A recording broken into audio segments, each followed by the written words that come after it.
Academia Sinopense de Ciências e Letras surge em 2008 graças a alguns escritores da época que perceberam a potência literária que estava se desenvolvendo na cidade.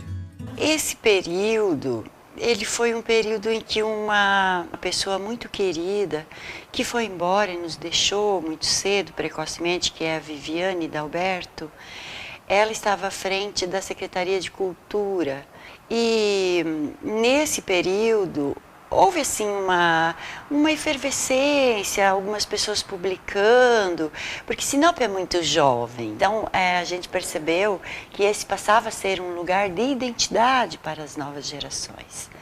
E sendo visto assim, nós que já estávamos estudando, lendo, nesse boom dos estudos culturais, identitários, nós nos atentamos para essa questão.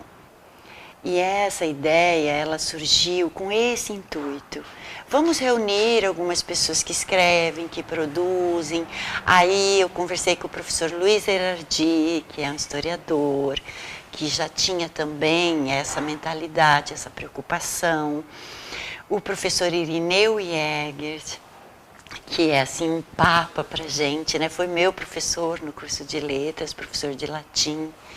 E eu conversei com eles, uma primeira conversa muito informal, e a partir de então dividi com a Viviane essa ideia, e ela disse: nossa, Marli, vamos começar, mesmo que seja uma pequena semente.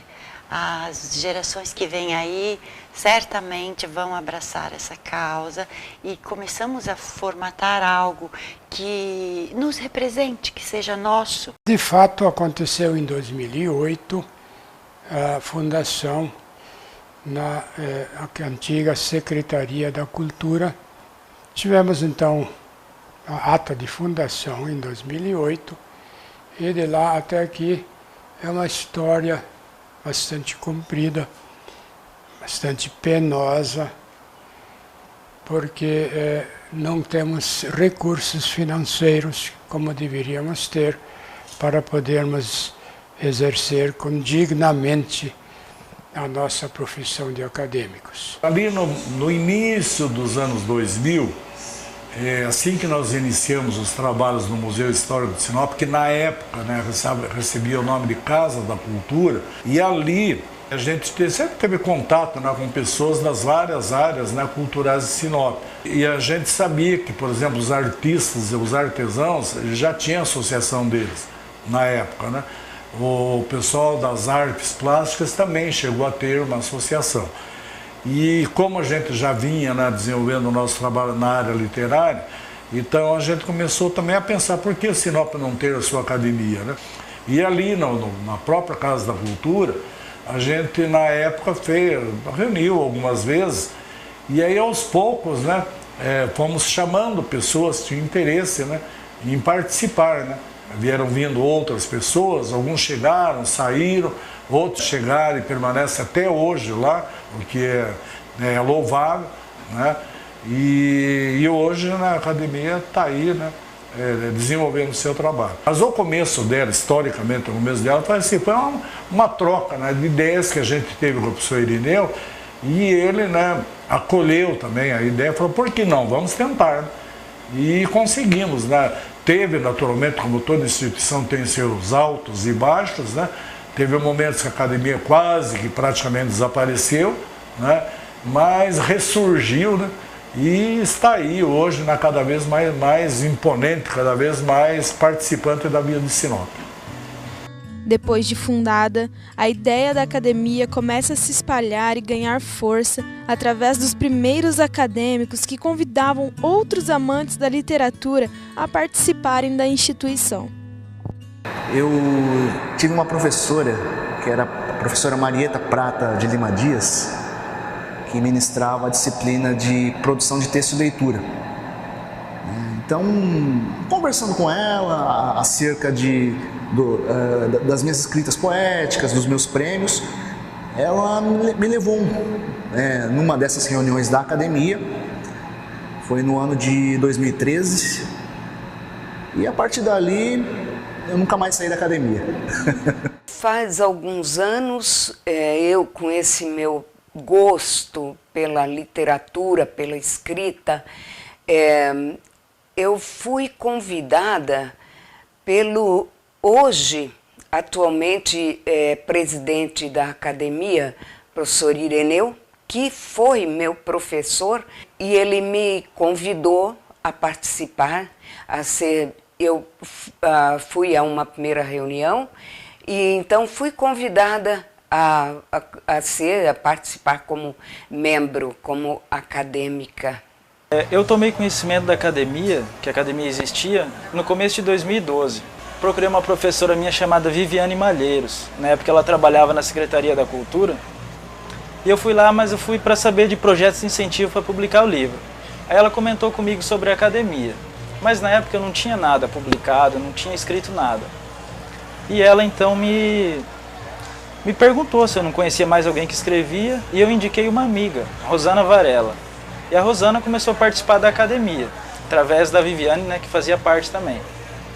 E aí depois de um tempo, quando eu publiquei o Páginas da Escuridão, eu comecei a participar, mas isso já em 2013. Para se tornar membro de uma instituição tão importante, é necessário que os interessados passem por alguns critérios avaliativos já redigidos em um edital próprio da Academia Sinopense. Nós fazemos atualmente uma eleição, uma escolha por ano.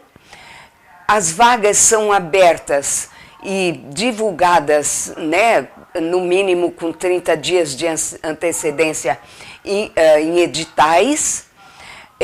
Essa admissão, então, divulga e explica quais são os critérios. O interessado, o candidato, ser escritor, ter livros, se dedicar à palavra escrita, a produções literárias, tem que ser necessariamente residente em Sinop há pelo menos 3 anos ou na região.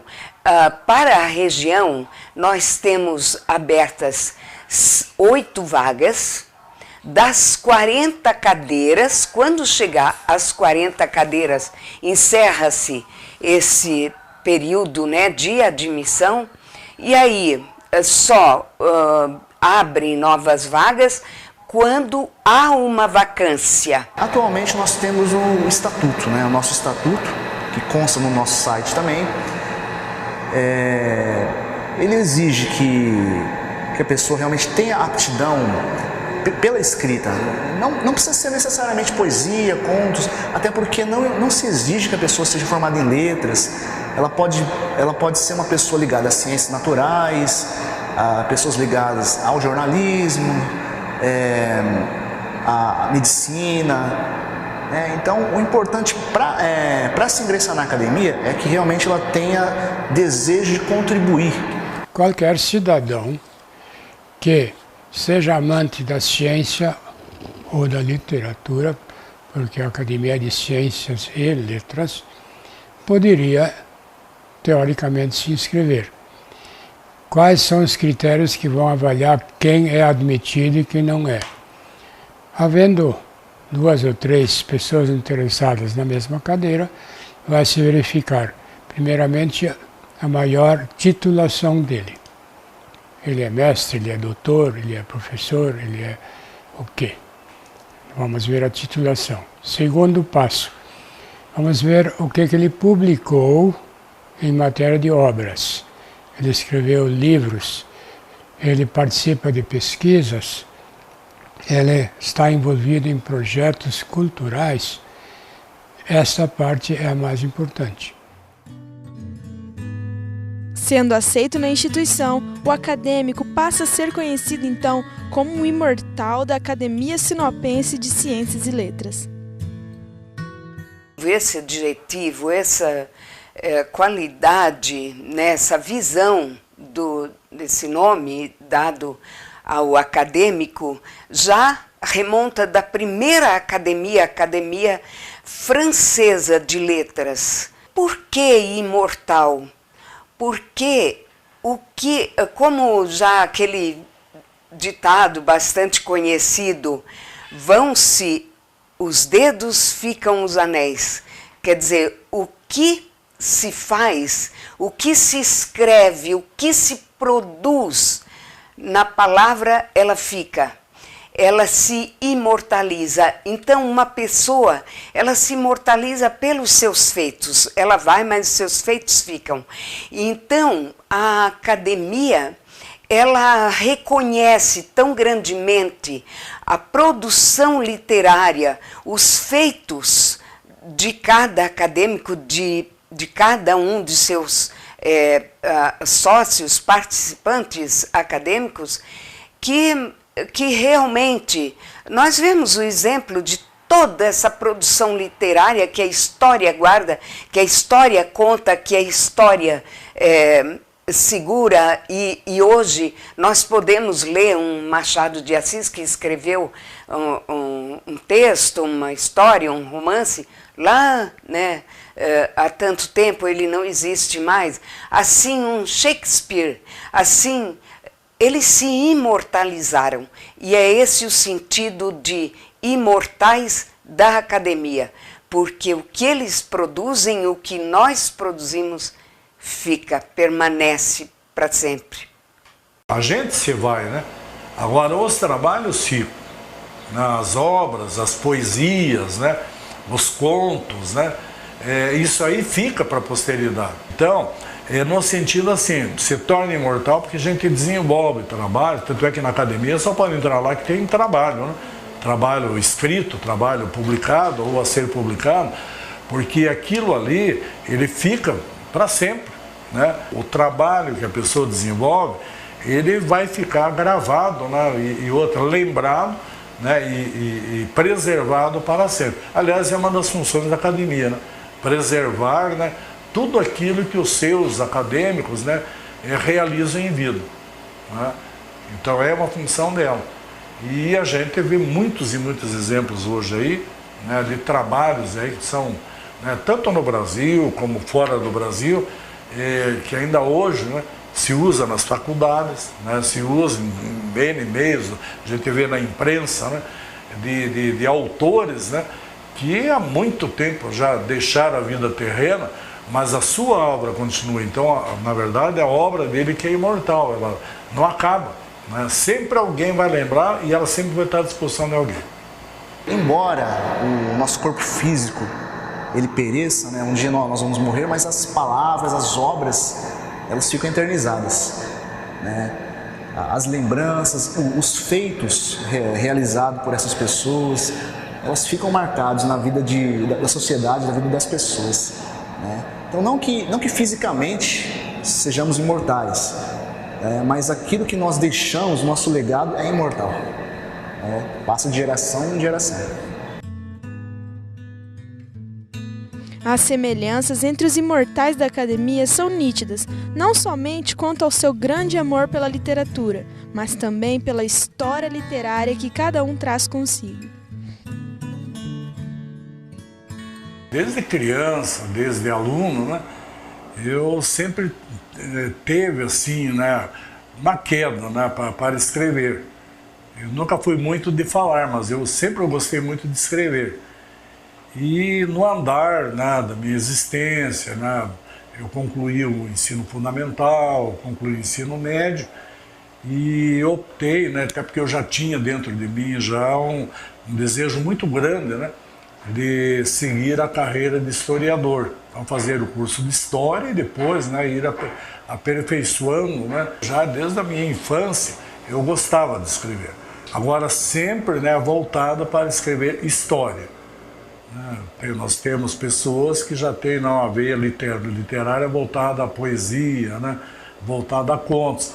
Aí no meu caso não, meu caso foi sempre voltado assim, eu sempre gostei de contar história. Eu lembro que quando a professora passava a redação, o tema que eu mais gostava, né, deixava tema livre, e o que eu mais gostava de escrever era sobre a história do meu bairro, da cidade que eu me criei, que foi Curitiba. Então eu gostava de escrever as coisas, né, que aconteciam no meu bairro, depois na própria cidade onde eu vivia. Então é uma coisa que já vem um pouco, né, com a gente, né, dessa essa tendência, né, de se dedicar a um ramo, né, da escrita, no meu caso, né, é a história. O que me despertou mesmo foi uma colocação que uma professora minha fez na 8ª série, a Marli Walker. Ela corrigiu uma redação minha e gostou. Ela falou que eu tinha um talento, que eu poderia desenvolver isso e de repente trabalhar com literatura. Isso chamou minha atenção. Então eu considero esse o primeiro passo. Depois, isso no ano de 2005, eu elaborei um texto que eu imaginei que seria um livro. E na ocasião eu dei para um professor meu de literatura na época, o Paulo César, para ele dar uma olhada, avaliar. Ele fez uma crítica construtiva. Ele já era um escritor, hoje muitos outros livros, e ele disse para mim, se você quiser escrever, você tem que ler bastante.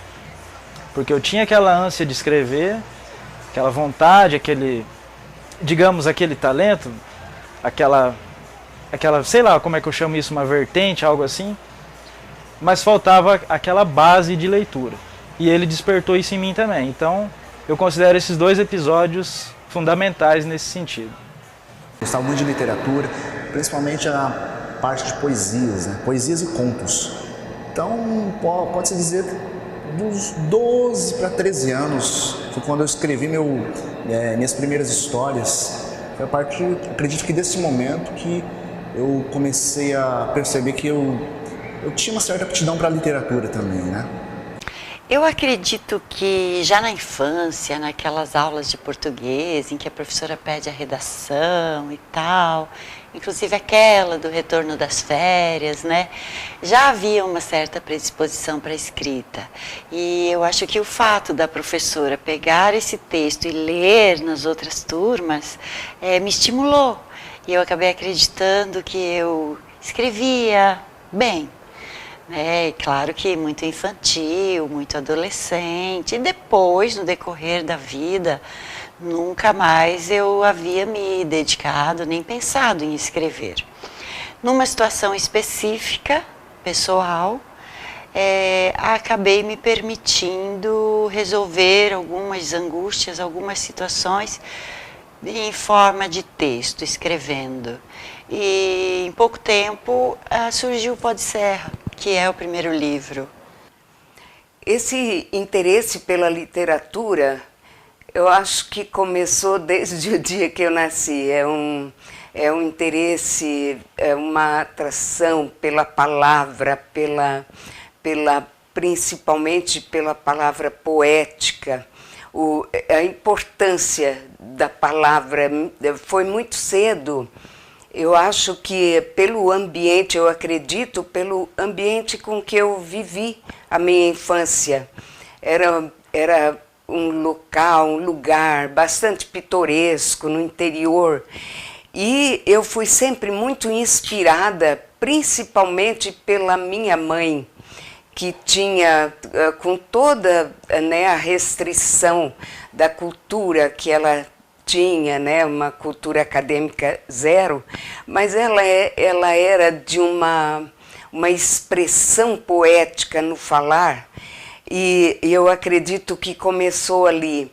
E assim que eu comecei a descobrir as primeiras palavras, descobri que aqueles sinais eram palavras, valiam palavras, eu comecei a me interessar. E eu lembro que no primeiro ano, primeiro ano que eu me alfabetizei, eu já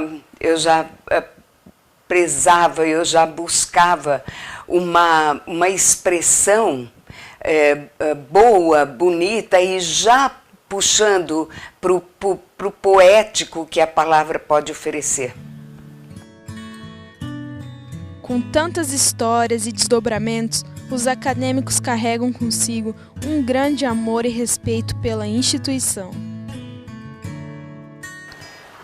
Hoje é o meu objetivo. Eu, logicamente, como professor, como coordenador de campus ou como diretor de escola, tinha muitos objetivos, sempre dentro da área cultural. Agora eu estou me dedicando de corpo e alma à Academia de Letras. porque gosto, porque acho que escrever é uma pequena cachaça. Você se vicia, você começa a gostar. Enfim, eu gosto desta parte. E dos colegas nossos acadêmicos, todos eles são idealistas, que contra todas as ideias de dinheiro, trabalham de graça pela cultura. É claro que quando você ingressa em uma instituição como a Academia Sinopense de Ciências e Letras, o teu nome se torna mais notório, mas a questão é de que forma eu posso contribuir também para a academia, para a questão da literatura e para a questão da ciência, né? Então eu acredito que uma das coisas mais importantes de se fazer parte da academia é o fato de você poder contribuir de alguma forma para a sociedade, para a melhoria da sociedade em si. Olha, a academia ela é importante na medida em que eu vejo um canal de possibilidades de divulgação, de ampliação, de implantação da cultura, do valor, do amor à palavra escrita, mesmo a palavra falada. Eu vejo a academia como uma entidade, uma instituição imprescindível mesmo para a vida cultural de Sinop.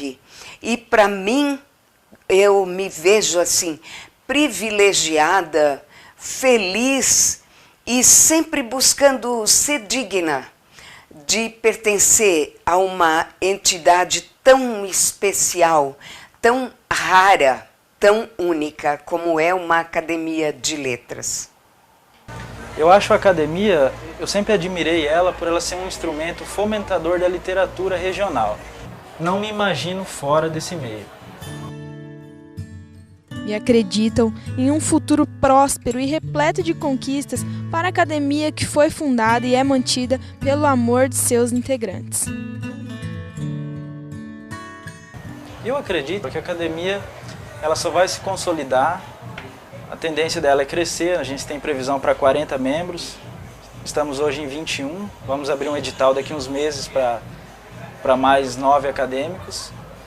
E nós conseguimos um terreno incomodato da prefeitura, onde é que nós queremos construir a nossa sede, para ter lá uma biblioteca pública, para atender as pessoas, para desenvolver projetos nossos. E apesar da falta de apoio, da dificuldade financeira e de muitos segmentos da sociedade que ainda não enxergam a importância que a literatura, que a cultura tem, mas eu vejo um futuro promissor para a academia. Eu, na verdade, sempre fui um otimista, senão não estaria até hoje trabalhando completamente gratuito, de forma gratuita, porque ninguém de nós percebe nada para se reunir, para participar de coisas. Mas eu acho que nós temos espaço em Sinop. É preciso que o povo de Sinop se volte um pouquinho mais para a cultura. Valorize um pouquinho os escritores. O que todo acadêmico aspira, né, e em relação à academia a que pertence, e nós aspiramos, e eu pessoalmente aspiro a um futuro bastante promissor, bastante bonito, onde a academia se vê realizando e realizada em relação aos seus propósitos, que são os de fomentar, de estimular, de criar as condições de cultura e que essa cultura se espalhe, realmente seja sacramentada e os seus objetivos estatutários postos à prática e à efetiva realização. Eu tenho muito orgulho de viver em Sinop. Agradeço a Deus por ter me dado a oportunidade de estar cuidando da preservação desta linda história, iniciada por nossas famílias pioneiras e continuado por todos que hoje vivem aqui. Eu quero a paz desta manhã lavada, eu quero a pureza deste azul de céu. Oh, que saudades que tenho da aurora da minha vida, da minha infância querida que os anos não trazem mais.